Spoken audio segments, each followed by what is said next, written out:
Hii ni ishara ya ushindi katika uzinduzi huu wa viwanja hivi vya michezo eneo hili la Maisara, ambapo Rais wa Zanzibar na Mwenyekiti wa Baraza la Mapinduzi Daktari Hussein Ali Mwinyi ameongoza uzinduzi huo.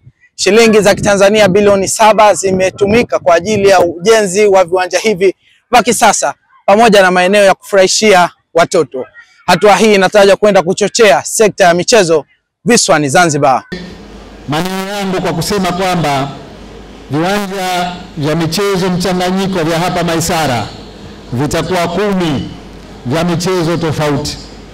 Kutakuwa na viwanja viwili vya mchezo wa tennis, viwanja viwili vya mchezo wa paddle, viwanja viwili vya mpira wa miguu na viwanja 4 vya michezo mchanganyiko, yani 4-in-1, ambavyo vinaweza kuchezewa michezo 4 kwa nyakati tofauti. Michezo hiyo ni pamoja na mpira wa kikapu, mpira wa mikono, mpira wa pete na mpira wa wavu. Kwa kweli hapa tulipofika sasa hivi hatuna tena sababu ya kusema hatuna viwanja vya kisasa. Viwanja vyote vipo.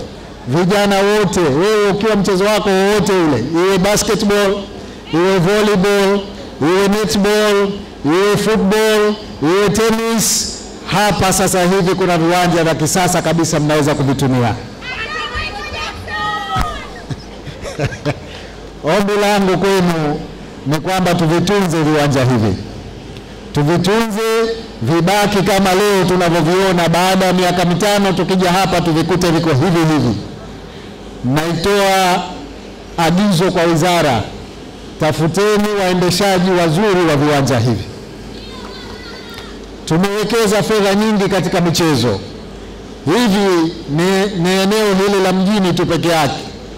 Katika wilaya zote, katika mikoa yote kutakuwa kuna viwanja vya kisasa kama hivi.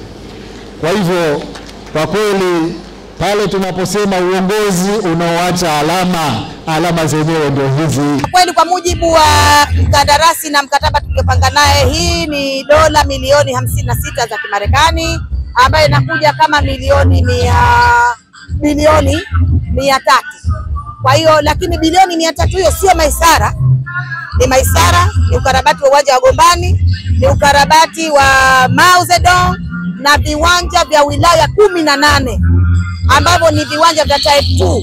Na type 2 hiyo manake ni uwanja wa mpira miguu pamoja na uwanja wa michezo midogo, vyoo, changing room, lakini pia hapo kuna viwanja vya mkoa ambavyo hivyo vina academy, vina uwanja ambao utakuwa una running track, vina hostels na mambo mengine. Kwa hiyo mimi naiona kama ni hela ndogo sana, kwa sababu mambo tutakayokwenda kuyafanya ni makubwa. Kwa kweli hii ni faraja na ni historia mpya ambayo hii kwa kweli hatutoisahau milele, na gharama ya vitu vyote hivi ambavyo nimevitaja ni kama bilioni 7 ambavyo ndio vimeweza kutengeneza mazingira haya na kwa mazuri na yenye kuvutia. Kwa kweli tunajivunia kwa upande wa vijana, lakini pia na kwa upande wa wanamichezo, kwa sababu walikuwa wanapata shida katika uchezaji wao. Ilikuwa ni viwanja ambavyo havieleweki, lakini Mheshimiwa Rais kwa jitihada kubwa ambayo ameifanya kaona kwamba tuwekee viwanja hivi, ukiacha na hii complex ambayo ipo hapa, lakini pia kuna viwanja 17 vikiwemo wilaya, mikoa na wilaya, katika mikoa na wilaya mbalimbali za Unguja na Pemba. Sasa nikasema kwamba hii ni standard ya professional kabisa uwanja nimeridhika nayo, na hususan naweza nikafananisha na viwanja vya international kabisa Doha, Uingereza na wengine. Huu uwanja ambao umekamilika, hauna kasoro, upo perfect kabisa. Mimi napenda sana kumshukuru Mheshimiwa Rais wangu wa Zanzibar na Mwenyekiti wa Baraza la Mapinduzi Dr. Hussein Ali Mwinyi kwa kutunyanyua kabisa kupitia vijana wake, hususan masuala ya michezo, wasanii na vijana kwa ujumla. Vijana tumefika hapa kushuhudia jambo la kihistoria, lakini pia jambo la maendeleo ambalo lina faida hasa kwa sisi vijana.